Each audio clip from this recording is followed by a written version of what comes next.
ইলাহা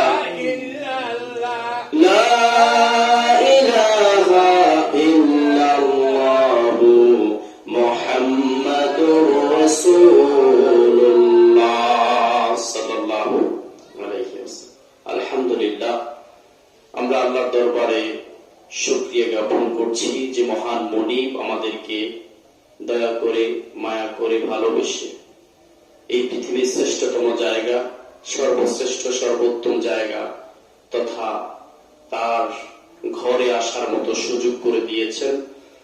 পবিত্র জুমার দিনে পবিত্রতম জায়গায় আমাদেরকে ঈমানের সাথে আসার মতো যে আল্লাহ রাব্বুল আলামিন সুযোগ করে দিয়েছেন, সেজন্য আল্লাহ রাব্বুল আলামিনের দরবারে তার দেয়া জবানটা ব্যবহার করে তার শেখানো ভাষায় বলছি আলহামদুলিল্লাহ।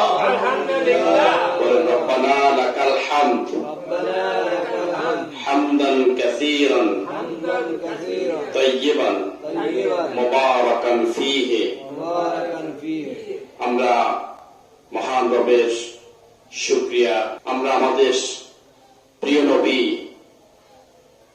যার আনিত বিধান, যাকে অনুসরণ করা, যাকে ফলো করা, যার আনিত বিধানে সমাজে, দেশে, রাষ্ট্রে, ব্যক্তি জীবনে বাস্তবায়ন করা আমাদের জন্য আল্লাহ রাব্বুল আলামিনের পক্ষ থেকে অনুসরণ করাকে ফরজ করে দিয়েছেন।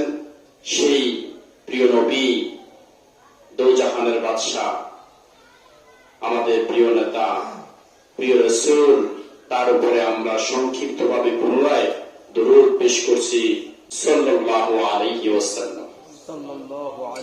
সম্মানিত মুসলিম কারাম, আমরা মহাগ্রন্থ আল কোরআন থেকে কথা বলবো। আল্লাহ আমাদেরকে কোরআন থেকে কথা বলার এবং কোরআন থেকে হেদায়েত প্রাপ্ত হওয়ার তৌফিক দান করেন, আমিন।